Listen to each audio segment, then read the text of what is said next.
What's up, everybody, and welcome to the very first episode of Firewood for Life's YouTube channel. For those who don't know me, I'm Nick. I'm from beautiful Michigan, and I created Firewood for Life's website in 2008 because I was looking for a way to reduce my heating costs and keep my house warmer in the process. The very first house that I bought was heated with propane, and I'd keep the house at like 65 degrees. I'd freeze everybody out because I was trying to save that money, and it still cost me $400 or $500 a month in propane. So I knew there had to be a better way. I started heating with firewood because that's what I grew up doing, cutting, splitting, stacking with my dad, my grandpa, and I knew that this was gonna work, and it did. So because I love to share knowledge and create things, and I have that entrepreneurship kind of lifestyle, I started the website. And I tell you what started off as a hobby has grown into something bigger than I could ever imagine. And I owe it all to you guys, the fans and the followers, because now, we're at 2 million visitors a year to the site, and it's growing every day. And it's because of, like I said, the fans like you, and I appreciate every one of you for visiting the site. And now it's time to go to YouTube because we live in a day of video, and it's easier for me to share some extra knowledge and some tips and some techniques that I can do through video as opposed to just writing an article. So don't get me wrong, I love my articles. That's what started this whole thing. I'm going to continue writing the articles, and we're going to continue growing the site, but we're also going to mix in some cool videos like this to give you just another medium of ways to view this great content. So one of the first articles that I did that really set the stage for Firewood for Life was I built a firewood rack, and the plans are still online. And in fact, if you guys could pan over here on the edge of my lawn, I still use that very same firewood rack that I built so many years ago, and it's still going strong. It's still holding this winter's wood, so it's doing great. So I thought for this very first video, why not? Let's go back to the original idea and let's build a firewood rack. So I tell you what, let me go down to the store. I'm gonna grab some 2x4s and some screws and some of the other things that we're gonna need, and meet you right back here in my garage, and let's build a firewood rack. All right, everybody, welcome back. I just made it back from the store. What I did today is I picked up 6 2x4s treated that are 8 feet long a piece. Basically all you need is just a 6. If you can buy treated, I recommend doing that. You're going to be outside. The firewood rack is going to be in contact with the ground and the weather.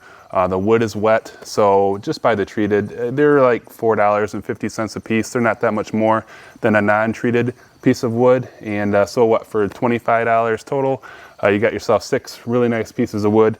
And also what I did is I picked up some of these exterior screws. So you're going to need a box of 3.5 inch and then a box of 2.5 inch. And what I recommend is buying their T25 star bits. I don't know if this will pick that up in the focus, but they're way better than your standard Phillips drive, especially when you incorporate an impact driver with it. It really stops you from stripping the screw head out when you're drilling it in. So definitely get the T25 star bit drives, and it'll come with a driver right in it, and it just makes your world a lot easier. So basically what we're gonna do is we're gonna take these 3 pieces of wood, we're gonna keep 2 of the 8-foot boards, original, 8 feet long, so we're not gonna touch those. The other 2, we're gonna cut them in half, and we're gonna make 4 pieces that are 4 feet long. And then for the other 2, we're gonna chop them up into smaller pieces. We're gonna need 2 pieces that are 17.5 inches long, and we're gonna cut 45-degree angles on both sides of those. We're gonna need 2 pieces that are 12 inches long. We're gonna need 4 pieces that are 9 inches long, and we're gonna need 4 more pieces that are 8 3/4 inches long. And what I recommend doing, I use a chop saw, cutting all the pieces before you start assembling it. It's kind of like a puzzle. It's just a lot easier to just cut it all up from the start, and then you put it together, and it's gonna, I don't know, it's gonna take you about an hour at the most. So you get $8 per box of screws, roughly $25 in wood. So what are we talking? A little bit under, between 40, 45 bucks. But listen, guys, I built this rack probably 10 years ago. I built a lot of them, built a lot for friends. And 10 years old, they're still running strong, just like the day that they were built. and they're holding wood perfectly. So, all right, let's get cutting the wood and let's put this thing together.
Okay, now that we have all of the lumber cut up, what we have left here is the two 8-foot long pieces.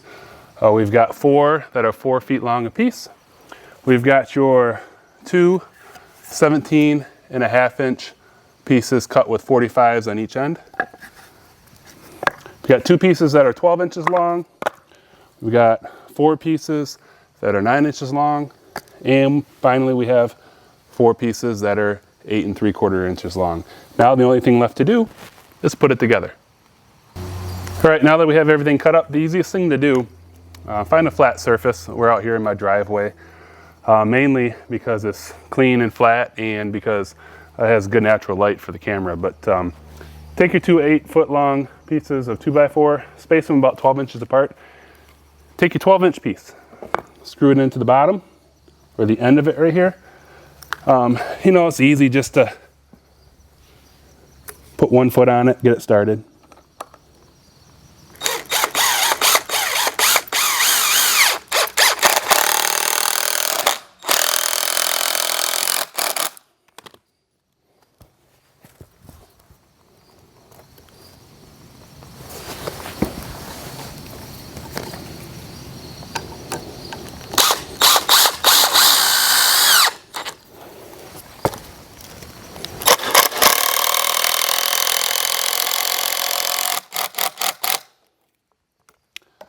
You're going to put 2 screws on each side and then go down to the other end and put another 12-inch piece on the other end using 4 screws total on that end as well.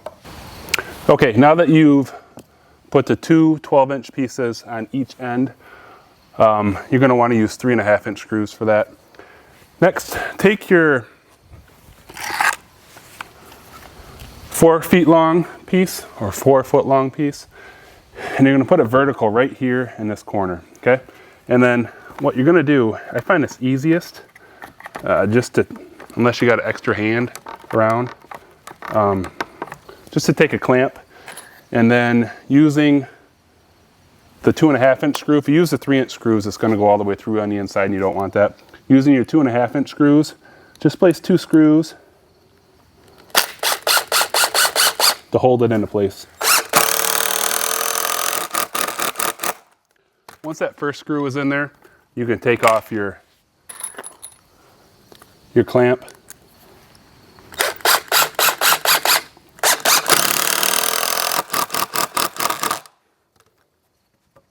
And repeat that for all 4 corners. Okay, now with the 8 3/4-inch piece, which you have 4 of them, take your first one, put it right down in there, right behind your upright supports that you just screwed in, and this is going to create a pocket. And what that is going to do is going to give support so that these uprights, with the pressure of the wood, don't want to move back and forth. So go back to your 3.5-inch screws and secure this into place. Push it right tight up against that wood. and secure it into place with 4 total screws using 2 on each side.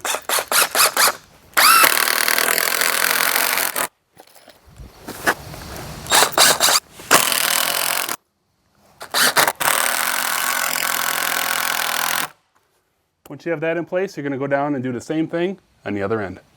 All right, with your remaining 2 9-inch pieces, we're going to use them. They serve as a midway brace, but they also work really good when you use them as a handle. So just come here and mark up 24 inches from the bottom. Mark it right up.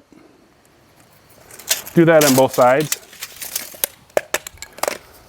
And then just place the bottom of your 9-inch piece right there and just screw it.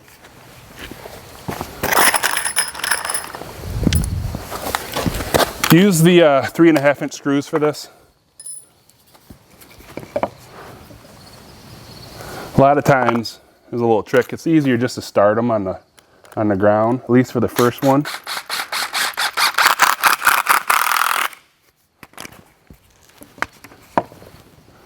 Just line it up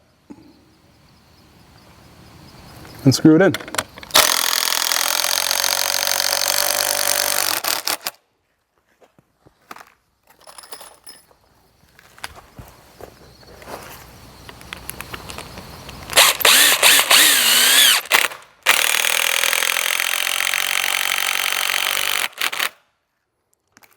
Use 4 screws, just like basically everything else. And then just do the same thing on the other side. All right, you should have 2 8 3/4-inch pieces of 2x4 left. And these are gonna serve as braces between your long runners. You basically don't want it flexing like that, so these just kind of hold it in place. I found out it's easiest just to go down from one end, mark it off at 40 inches, and then go to the other end. Mark it off at 40 inches. Just makes a nice easy spacing. And then take your 2 pieces. It'll be a little bit tight, that's what you want. Nice snug fit. Line those up. 2 screws on each side, 3.5 inches long. Do the same thing down here. Same thing, it's a little tight. Exactly what you want. Line it up. 2 screws, each side 3.5 inches, and you're just about done. One more step. Well, it never fails. You get down to the last step, and I was wrong, guys.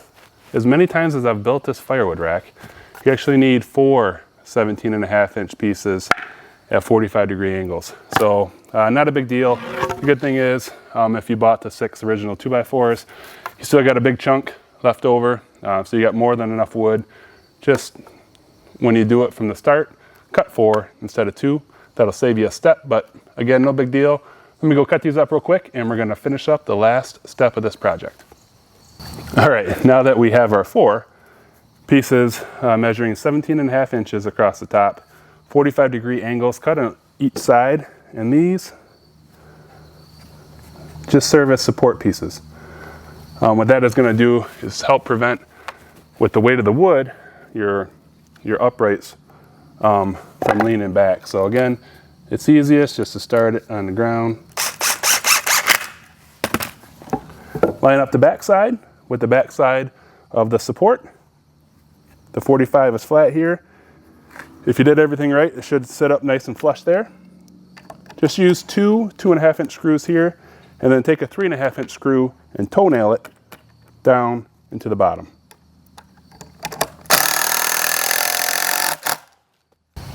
All right, good job everybody, you're done. You did it, it was an easy project. What I like about this project is you don't have to be an experienced woodworker to complete it.